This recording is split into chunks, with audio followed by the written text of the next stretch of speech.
Visitors see Ireland as a lush green island with its rocky coasts, iconic cliffs, lakes, rivers, mountains, and pasture land. The political and economic reality is that Ireland has had more than its fair share of wars and disaster, culminating in what some history books call the Great Famine.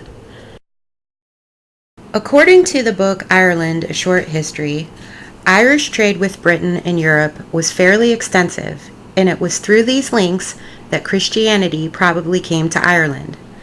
There were, therefore, Christians in Ireland before the arrival of St. Patrick, the most significant Christian missionary in Irish history.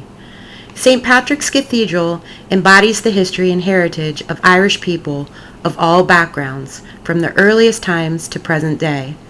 Over 800 years old, Ireland's largest church and the island's national cathedral for the Church of Ireland was founded beside a sacred well where St. Patrick is said to have converted pagans to Christianity.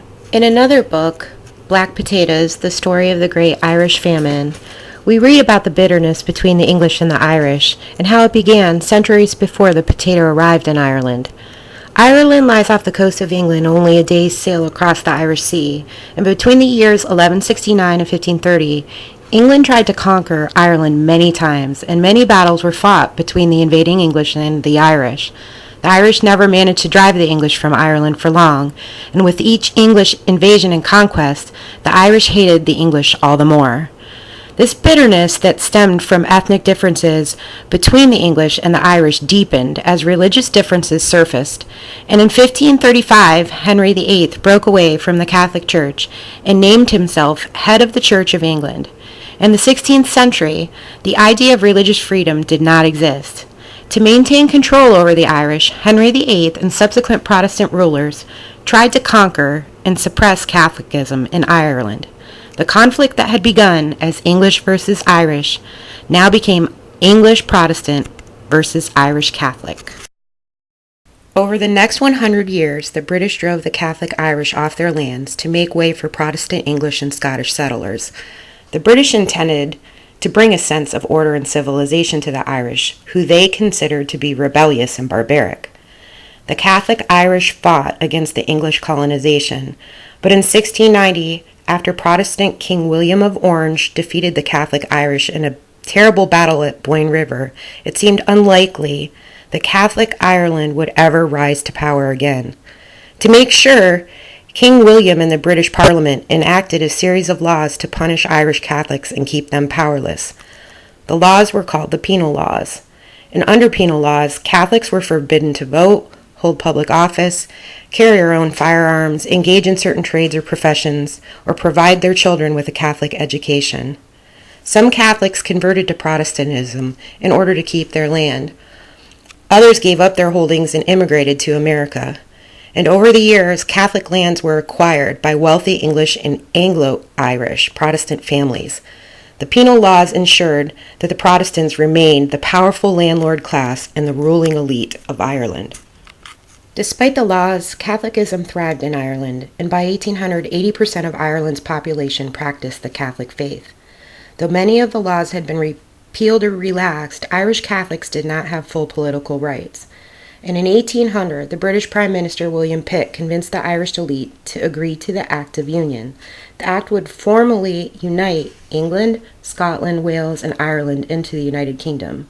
Irish Catholic leaders agreed, believing that Irish Catholics would be granted full political rights. And when the Act of the Union became law in 1801, the future seemed promising to Irish Catholic leaders. They looked forward to Catholic emancipation. They hoped that Ireland's economy would improve now that Ireland was formally joined to Britain, the most prosperous and powerful country in the world. Irish leaders were excited about the prospect of sending representatives to the British Parliament. They were wrong. Ireland was allowed to elect only a small number of representatives, which gave them little legislative power. Irish Catholics had hoped to have their political rights restored, but this did not happen. Only members of the wealthy Protestant landlord class were eligible to take a seat. This left Catholics, laborers, farmers, businessmen, and women without a vote. The Catholic Emancipation Act was not passed until 1829, nearly 30 years after the Act of Union. Bitterly disappointed by the broken promises, the Irish resented the British more than ever. For the Irish, British rule and English landlordship remained the greatest curse. Despite politics, religious, economic, and social changes, population growth was staggering. And while this rapid increase in population can be explained through multiple arguments, according to Ireland: A Short History, an increasing reliance on the potato was among the first explanations. By 1845, the population numbered over 8 million, making the small island the most densely populated country in Europe. Numbers provided in an Ireland: A Short History provide an insight into the potato dependence. This dependence where the Irish ate more potatoes than any other people in the world. Adult males consuming 6 kilos, which equals out to just over 13 pounds. Women and children consuming nearly 5 kilos, which equals 11 pounds a day, and young children consuming over 2 kilos, equaling 4 pounds a day. Think about that. Think about how much 4 pounds of potatoes are. A conclusion can be drawn in these numbers. Reliance on potatoes, alongside an enormous population who survived on the potato, was paramount, and even the poorest of families could survive as long as they had shelter and enough potatoes. So without the potato, results were catastrophic. In 1845, a mysterious blight attacked potato crops, destroying the rural population's only real food. Scientists now know the blight was caused by a fungus. It had first been seen in the U.S. in 1843 and made its way to Europe by 1845. Living in mild and damp conditions and spread by spores, it attacked potato plants through the leaves and stalk, working its way down to the potato itself and rotting it. With the possibility of famine looming, as 1/3 of the late harvest was lost, British Prime Minister, the Conservative Sir Robert Peel, established a scientific commission to determine what the blight was and what was needed to counteract it. Results were wasted, months spent in fruitless examination of the blight. Relief or welfare, like everything else in Ireland, was controlled by the British government. When the extent of damage became obvious, the government directed officials to set up the Central Relief Commission in Dublin and local relief committees throughout Ireland. These organizations encouraged private charities and wealthy individuals to make donations. The relief organizations used the contributions to buy food and distribute it to those in need. Prime Minister Sir Robert Peel did more. He began a government program to purchase Indian corn from America and sell it inexpensively in Ireland.